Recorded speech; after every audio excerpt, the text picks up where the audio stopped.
Your boy, your great, close, personal, longtime friend, Dave Meltzer, had this to say. Naturally, since in the 389-page book, there are constant references to dirt sheets, always negative, a lot of people have asked me my thoughts. Considering I often talked to Bischoff and rarely a day went by that I didn't get at least 5 phone calls from WCW front office personnel, that fact needs to be out right away in his portrayal of wrestlers, quote unquote, leaking information when far more came from the office authorized by Bischoff than came from the wrestlers. Goodness gracious. What a bombshell. What say you? He's so full of shit. There was a point in time, Zane Bresloff, who was friends with Dave, and I was, Zane and I became pretty good friends over time.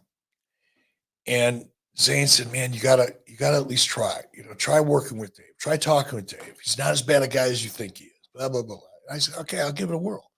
My thinking was, look, if I provide access to this guy, perhaps he will be more inclined to report actual shit, actual information, actual detail, as opposed to making the shit up that he makes up or relying upon people who have an agenda and use Dave like the useful idiot that he's always been. Perhaps if I give him access, because that was the big bitch. Well, what do you expect? These guys are going to write what they're going to write because they don't have access. Zane convinced me to give Dave access, and I did. And he continued to write stupid shit and make things up and lie and distort and serve his agenda or the agendas of others in his role as a useful idiot. So I did give it a try. And I went, fuck it. This guy's a clown.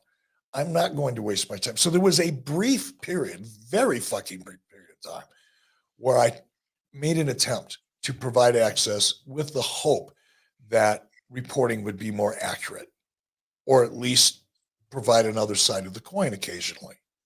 Well, that didn't work, so I quit. I can absolutely assure you that I never authorized anybody to provide information to Dave Meltzer. That is a lie. Now, maybe in Dave Meltzer's twisted, fucked up mind, he believes that for some reason, but it's not true. Not even close to the truth. The truth is, had I found out and knew and could prove, I suspected a lot of people. Gary Jester, absolutely, I'm convinced to this day that Gary and Dave talked on a regular basis. He couldn't help himself. I suspect Jim Barnett probably at some point in time was in regular communication.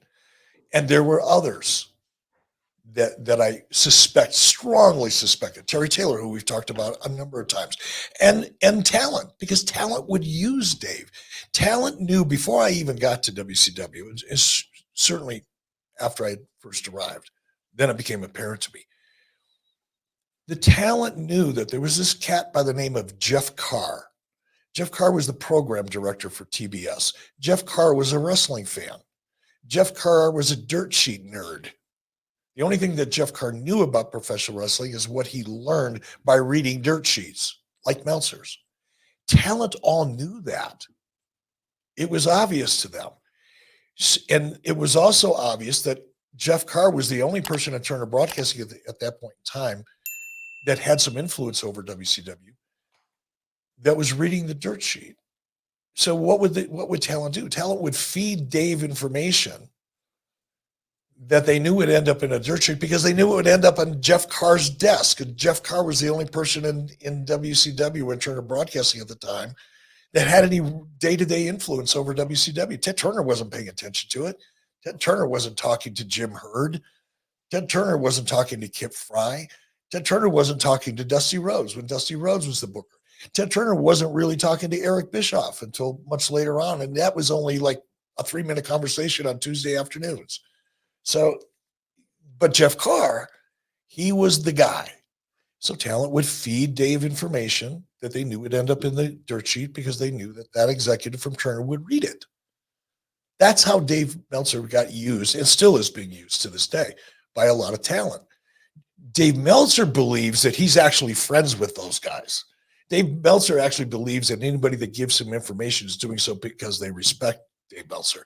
Anybody that's giving Dave Meltzer information is doing so because they know he's a useful idiot. And that's become apparent over and over and over and over so many times that it's ridiculous. So the idea that Dave would suggest that I authorize people to leak information to him is a reflection of just how dysfunctional Dave's mind is. It's truly a reflection on the weakness of his character, because it's not true. Here's another quote. Bischoff blamed the bad situation he inherited on Bill Watts. Watts always claimed he took over a company that was losing $6 to $8 million per year, and he got the losses down to approximately $400K in 1992 because he was hired to slash spending. I can only tell you I saw a company balance sheet a few times, and $24 million in revenue and $30 million in expenses were where the company was when Bischoff took over, which was a year after Watts was gone. And during a period, Sharon Sadello, at the time Ole Anderson's girlfriend, who Anderson joked about in his own autobiography, was one of a slew of people who had no clue about wrestling that ran WCW, saying he even lived with one of them. And Bischoff were the other company's main executives. So listen. Did you understand? Does that make any sense? I couldn't even follow that. Well, the gist is he's saying that Watts said he had it down to only losing $600,000 a year. But he says by the time you took over, there was a gap in between Watts and yourself where the delta wasn't $400,000, it was $6 million. Is that the way you remember it? The numbers that I remember, I have no fucking clue what this. He's a journalist. He's a writer. My God, none of that made any sense. But here's what I remember. When I took over as executive producer, not when I took over as president, but when I became executive producer, WCW the previous year grossed $24 million and lost $10 million in the process. Now, what Dave saw or thinks he saw or somebody fed to him, I have no fucking clue. I couldn't follow. The first two sentences confused me. I don't know what the fucking Dave was talking about there. I did inherit a mess. I mean, Jesus. Even Dave Meltzer would have to see that. It was a mess. It was a financial disaster. Or Bill Watts talking about only losing $600,000. I don't know where that came from, but that's bullshit. I don't know if somebody fed Dave that bullshit, or I don't know where it came from, but it's just bullshit. It's like trying to prove a negative. How do you do that? It's I don't know. I don't even know how to react to that. It's so bizarre.